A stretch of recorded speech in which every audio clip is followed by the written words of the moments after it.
బాగున్నానండి. మీరు కూడా బాగుండాలని కోరుకుంటున్నానండి. ఈ రోజు మన ఛానల్లో వీడియో వచ్చేసి ఏంటంటే, నేను విజయవాడ వెళ్ళానని చెప్పాను కదా, అప్పుడు మా అక్క కొన్ని డ్రెస్సులు స్టిచ్చింగ్ చేయించిందండి. అవి మీకు చూపిద్దామని అనుకుంటున్నాను. నాకు మా హని తల్లికి ఇద్దరికి స్టిచ్చింగ్ చేసింది అనమాట. అవేంటో చూసేద్దామా? అంటే దీని ద్వారా మాకేంటి యూజ్ అనుకుంటున్నారా? అంటే కొన్ని శారీస్ మనం కట్టుకొని వేస్ట్ చేస్తూ ఉంటాం కదండి. అవి వేస్ట్ అవ్వకుండా శారీస్ ఎలాగో కట్టుకోవట్లేదు, మనం ఇలా డ్రెస్సెస్ స్టిచ్చింగ్ చేసుకుంటే కూడా చాలా బాగుంటుంది కదా. అందుకని నేను ఈ వీడియో చేస్తున్నాను. మీకు యూజ్ అవుతుందే చేస్తున్నానండి, వేరేదేం లేదు. మరి అవి చూసే ముందు ఫస్ట్ టైం నా ఛానల్ని చూసే వాళ్ళు ఎవరైనా ఉంటే సబ్స్క్రైబ్ చేసుకోండి ఫ్రెండ్స్. అలాగే పక్కన ఉన్న గంట సింబల్ని క్లిక్ చేశారంటే నేను ఏ వీడియో పెట్టినా కూడా మీకు నోటిఫికేషన్ వస్తుందండి. ఆ విధంగా నా వీడియోస్ అన్ని చూసేయచ్చు అనమాట. ఇప్పుడైతే కొన్ని డ్రెస్సెస్ ఉన్నాయి, అవి చూసేద్దామండి. మా హని తల్లి ఫస్ట్ చూపించేస్తాను నేను. చూడండి, ఇది ఒక్క శారీలో బ్లౌజ్ అనమాట. ఆ బ్లౌజ్ని వేస్ట్ చేయకుండా ఈ విధంగా హనీకి డ్రెస్ కుట్టింది అనమాట. చూడండి, డ్రెస్ అండి పైజామా లాగా కుట్టేసింది అనమాట. చాలా బాగుంది. దీని మీద మనం చున్నీ కావాలనుకుంటే బయట చున్నీ తీసుకుంటే మనకు సరిపోతుంది. దీని మీద గోల్డ్ కలర్ చున్నీ వేసుకోవచ్చు, రెడ్ కలర్ చున్నీ అయినా వేసుకోవచ్చు. చాలా బాగుంది కదండి. నెక్స్ట్ ఇది వచ్చేసి దీనికి పైజామా కూడా కుట్టిందండి, అది కూడా బాగుంది అనమాట. ఇది కూడా క్లాత్ బయట తీసుకొని స్టిచ్చింగ్ చేపించేసింది. ఇది రెండింటికి కాంబినేషన్ చాలా బాగుంది కదండి. మరి ఇవి వేస్ట్ అవ్వకుండా ఈ విధంగా పిల్లలకి కానీ మనం కానీ స్టిచ్ చేసుకుంటే చాలా బాగుంటుంది కదా అని చెప్పేసి ఈ వీడియో మీకు చేస్తున్నాను అనమాట. చూసారు కదా, మా హని తల్లికి అయితే చాలా బాగా సూట్ అయింది. ఇది వేసి చూపించాను అనమాట. ఇప్పుడు పండుగలు వస్తున్నాయి కదా, వాటికి వేసుకోవడానికి చాలా బాగా యూజ్ అవుతుంది. ఓకే, ఇది పక్కన పెట్టేద్దాము. నెక్స్ట్ వచ్చేసి ఇంకో పైజామా కూడా స్టిచ్ చేసిందండి. ఇది వచ్చి మా హని తల్లి మా అక్కకి బ్లౌజ్ అనమాట. ఇది బ్లౌజ్ ఉండే, దీన్ని కూడా పంజాబ్ డ్రెస్ లాగా కుట్టేసింది అనమాట. చాలా బాగుంది. మా హని తల్లికి అయితే చాలా బాగా సూట్ అయిపోయింది. ఇది బుగ్గలాగా ఇలా పెట్టింది అనమాట. చాలా బాగుంది, నాకైతే చాలా బాగా నచ్చింది. తనకు కూడా చాలా బాగా సూట్ అయిపోయింది అనమాట. ఇది బ్లౌజ్ పీసే అండి, వేరే మేమేం కొనుక్కోలేదు, మెటీరియల్ కొని స్టిచ్చింగ్ ఏం చేయించలేదు. ఇంట్లో ఉన్న వాటితోనే ఇలా స్టిచ్ చేసేసింది అనమాట. దీని మీదకి వచ్చేసి గ్రీన్ కలర్ పైజామా వచ్చిందండి. చూడండి, ఇది కూడా క్లాత్ ఇంట్లోదే అండి. మా అక్క స్టిచ్చింగ్ చేస్తుంది కాబట్టి అక్కడ క్లాత్ మిగులుతాయి కదా, వాటితో ఈ విధంగా చేసేసింది అనమాట. ఇది కూడా చాలా బాగుంది. రెండు డ్రెస్లు ఇలా పైజామా లాగా స్టిచ్ చేసింది. నెక్స్ట్ వచ్చేసి ఇది ఫ్రాక్ అండి. ఫ్రాక్ కూడా చాలా బాగుంది. ఇది మా మమ్మీ శారీకి వచ్చిన బ్లౌజ్ పీస్ అనమాట. దీనికి ఇలా బోర్డర్ లాగా పెట్టేసింది. ఇది పైన బాడీ లాగా పైన ఇది బ్లౌజ్ పీసే, ఇది కూడా బ్లౌజ్ పీసే అండి. ఒక బ్లౌజ్ పీస్ ని ఈ విధంగా పెట్టేసింది. ఇది మీడియంలో ఉంది కదా. స్టిచ్చింగ్ పంజాబ్ డ్రెస్ వేరే వాళ్ళు స్టిచ్చింగ్ చేసుకుంటారు కదా, అందులో క్లాత్ ఉండి ఇలాగ స్టిచ్చింగ్ చేసేసింది. చూడండి ఎంత బాగుందో, బాగుంది కదండి. చాలా బాగుంది, నాకైతే చాలా బాగా నచ్చింది. ఈ విధంగా స్టిచ్ చేసింది అనమాట. నెక్స్ట్ వచ్చేసి ఇంకో లంగా అండి. ఇది మనకి బ్లౌజ్ అండ్ లంగా లాగా స్టిచ్ చేసింది అనమాట. ఇది కూడా మా మమ్మీ శారీలో బ్లౌజ్ పీస్ అండి. ఆ బ్లౌజ్ పీస్ తోనే ఈ విధంగా స్టిచ్ చేసేసింది. కొన్ని బ్లౌజ్ పీసెస్ మనకు నచ్చవని పడేస్తూ ఉంటాం కదా, అవి పడేయకుండా ఈ విధంగా చేసింది అనమాట. చూడండి, చాలా బాగుంది కదా. నెక్స్ట్ వచ్చేసి దీనికి బ్లౌజ్ వచ్చేసి ఈ విధంగా వచ్చింది. ఇది మా అక్క శారీలో ఉన్న బ్లౌజ్ పీస్ అండి. దానికి కూడా ఈ విధంగా స్టిచ్ చేసింది. ఫుల్ హ్యాండ్స్ లాగా 3/4 హ్యాండ్స్ లాగా పెట్టేసి ఇలా చిస్ లాగా పెట్టేసింది. చాలా బాగుంది. ఈ రెండు కాంబినేషన్ కూడా చాలా బాగుంది కదండి. ఈ విధంగా స్టిచ్ చేసింది అనమాట. ఇవన్నీ ఒక్క రోజులో స్టిచ్ చేసిందా అంటే లేదండి, ముందు మేము వెళ్ళక ముందే వాళ్ళు చేసి పెట్టారనమాట. మేము వెళ్ళిన తర్వాత ఇవి ఇంకో 2-3 స్టిచ్ చేసిందండి. నెక్స్ట్ వచ్చేసి ఇది అక్కనే పీస్ తీసుకుందండి హనీ కోసం. బయటికి వెళ్ళినప్పుడు తీసుకుంది అనమాట.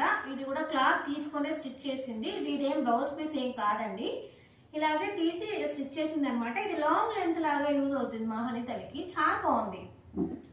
చూసారు కదా, పిల్లలకి మనం బయట స్టిచ్చింగ్ చేయించాలంటే చాలా కాస్ట్ అవుతుంది కదండి. ఇంట్లోనే మనం స్టిచ్చింగ్ చేసుకునే వాళ్ళకి ఈ విధంగా హెల్ప్ అవుతుందని నేను చెప్తున్నాను. ఇప్పుడు బ్లౌజ్ పీస్ కొన్ని మనం వాడుతూ ఉంటాం కదండి, అలాంటివి ఇలా పిల్లలకి స్టిచ్ చేసి పెట్టేశారంటే మనకి చాలా బాగా యూజ్ అవుతుంది, హెల్ప్ఫుల్ గా అవుతుంది కూడా.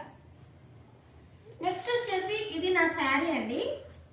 మా అన్నయ్య నాకు రాఖీ అప్పుడు కూడా ఎప్పుడో పెట్టారనమాట శారీ. ఇది నేను శారీస్ కట్టుకోను ఎక్కువ. చాలా బాగుంది శారీ. ఈ శారీని నేను ఎలా చేశానంటే ఒక్కసారి కూడా కట్టుకోలేదండి, అట్లనే ఉంది. ఇది ఇంట్లోనే అలాగే ఉంది కాబట్టి దీన్ని ఏం చేశానంటే ఇలా లాంగ్ ఫ్రాక్ లాగా నేను స్టిచ్ చేయించుకున్నాను అనమాట. కింద బార్డర్ వచ్చేసి ఇది శారీ లెంత్ ఇది అనమాట. లోపల లైనింగ్ పెట్టించారు. ఇలా లైనింగ్ పెట్టించేసి ఈ విధంగా బోర్డర్ కి ఇలా పెట్టేసింది. పైన ఇక్కడ కూడా ఇది పెట్టేసిందండి. చూసారు కదా, ఇది మొత్తం శారీ అండి. బాగుంది శారీ. కానీ నేను శారీ కట్టుకోవట్లేదు, ఎందుకు వేస్ట్ అయిపోతుందని చెప్పేసి చిన్న చిన్న ఫంక్షన్లు ఉన్నా, టెంపుల్కి వెళ్తున్నప్పుడు అలాంటి వాటికి యూజ్ అవుతుంది కదా, ఇలా ఫ్రాక్ చేసేస్తే కూడా యూజ్ అవుతుందని చెప్పేసి ఇలా స్టిచ్చింగ్ చేసేసింది మా అక్క. దీనికి మధ్యలో బెల్ట్ కూడా మనం రెడీ చేసుకోవచ్చు అండి. క్లాత్ లేకపోవడం వల్ల మేము రెడీ చేయలేదు. సో నేను బెల్ట్ వేరే తీసుకుంటాను. దీని కాంబినేషన్ లో ఒక చున్నీ తీసుకుంటే మనకు సరిపోతుంది. చాలా బాగుంటుంది కదండి. నాకైతే చాలా బాగా నచ్చింది. చూడండి, బాగుంది కదా. ఈ విధంగా స్టిచ్ చేసింది. దీనికి మనకి అదేంటి, ఈ శారీకి మనకి బ్లౌజ్ పీస్ వస్తుంది కదా, అది వచ్చేసి మా హనీ తల్లికి ఫ్రాక్ కుట్టేసింది అనమాట. అది కూడా చూపిస్తాను. దీనికి కొంచెం మిగిలితే దీనికి బ్యాండ్ లాగా, హెయిర్ బ్యాండ్ లాగా పెట్టేసిందండి. కొంచెం పెద్ద క్లాత్ ఉండుంటే బెల్ట్ లాగా చేసేసేది, బట్ అది క్లాత్ సరిపోదని చెప్పేసి హెయిర్ బ్యాండ్ కి యూజ్ అవుతుంది కదా మ్యాచింగ్ అని చెప్పేసి ఇలా చేసింది అనమాట. నెక్స్ట్ వచ్చేసి దాంట్లో బ్లౌజ్ పీస్ ఉంటుంది కదండి, ఆ బ్లౌజ్ పీస్ వచ్చేసి ఈ విధంగా స్టిచ్ చేసేసింది. చూడండి, నాకు హనీ తల్లికి ఇలా మ్యాచ్ అయ్యేలాగా దీని క్లాత్ ఉంటుంది కదా దానికి ఈ విధంగా పెట్టింది అనమాట. మరి గ్రీన్ అయిపోతే బాగోదు కదని చెప్పేసి ఇలా పెట్టిందండి. బాగుంది. మా హనీ తల్లి ఒకసారి వేసుకుంది, బట్ నేను వేసుకోలేదు. చూసారు కదా, దీంట్లో లైనింగ్ పెట్టేసి ఈ విధంగా చేసింది అనమాట. బాగుంది కదండి. ఇవ్వండి, మా అక్క మేము ఇంటికి వెళ్ళినప్పుడు స్టిచ్చింగ్ చేయించింది అనమాట. వాటితో పాటు ఇంకొకటి లాంగ్ లెంత్ లెహెంగా లాగా స్టిచ్ చేసిందండి. దీని లెహెంగా అక్కడే ఉండిపోయింది, మర్చిపోయాం మేము. ఈ బ్లౌజ్ చూడండి, మా అన్నయ్య వాళ్ళ పాపకి మా హనీ తల్లికి ఇద్దరికి స్టిచ్ చేసింది అనమాట. చాలా బాగుంది ఇది కూడా. దీని లెహెంగా వచ్చేసి అక్కడ మర్చిపోయాను, అందుకే ఇది చూపించట్లేదు అనమాట. చూసారు కదండి, ఇవన్నీ మా హనీ తల్లి డ్రెస్సెస్ అనమాట. అన్ని అక్క స్టిచ్ చేసిందే, మేము బయట ఏం కొనుక్కోలేదు. ఇంతకు ముందు హనీ తల్లికి బయట కొనేదాన్ని, బట్ పైన సెట్ అవి ఉండాలనుకుంటే బయట కొనేదాన్ని. కానీ ఇవి ఇలా ఫ్రాక్ లో కానీ లేదంటే పైజామాలో కానీ కావాలనుకుంటే అక్కనే స్టిచ్ చేస్తుందండి. చాలా బాగుంటుంది అనమాట. మనం బయట క్లాత్ తీసుకొని అవసరం లేదు, ఇంట్లో ఉన్న క్లాత్ తోనే సెట్ చేసుకోవచ్చు అనమాట. ఇది వచ్చేసి ఇది కూడా హనీ తల్లిదే కదా. మరి నా డ్రెస్ చూడండి, నా డ్రెస్ కూడా నాకైతే చాలా బాగా నచ్చిందండి. బాగా అనిపించింది నాకైతే. శారీ ఉంటే నేను కట్టుకునేదానో లేదో నాకు తెలియదు, కానీ ఇది మాత్రం నేను ఖచ్చితంగా వేసుకుంటాను అనమాట. అందుకనే స్టిచ్ చేసింది వేస్ట్ చేయకుండా. చూసారు కదండి, మరి నేనైతే ఈ విధంగా స్టిచ్ చేసుకున్నాను. దీని ద్వారా నాకు ఏం యూజ్ ఉంది అని అనుకోవద్దు. మీరు కూడా కొన్ని శారీస్ కానీ లేదంటే బ్లౌజ్ పీసెస్ అవి నచ్చక మనం పడేస్తూ ఉంటాము. ఇంట్లో సెల్ఫ్లోనైనా ఎక్కడైనా ఇలా పడేస్తూ ఉంటాం కదా, అలాంటివన్నీ మీకు పడేయడం ఎందుకు. ఒకవేళ ఇంట్లోనే టైలర్ చేసే వాళ్ళైనా లేకపోతే టైలరింగ్ షాప్కి వెళ్ళి వాళ్ళకి ఇచ్చామంటే నీట్గా వాళ్ళు స్టిచ్ చేసి ఇచ్చేస్తారు కదా. వాళ్ళు వేస్ట్ చేయకుండా పిల్లలకి వేసుకోవడానికి మనం వేసుకోవడానికైనా యూజ్ అవుతుంది కదండి. మరి ఆ విధంగా మీకు యూజ్ అవుతుందని ఈ వీడియో చేస్తున్నాను. మరి ఈ వీడియో మీకు యూజ్ అవుతుంది అనుకుంటే వీడియో నచ్చితే లైక్ చేయండి, సబ్స్క్రైబ్ చేయండి, కామెంట్ చేయండి. ఫ్రెండ్స్ కూడా నా డ్రెస్సెస్ కూడా ఎలా ఉన్నాయి ఏంటి అనేది నాకు కామెంట్ రూపంలో కామెంట్ చేయండి. Bye friends.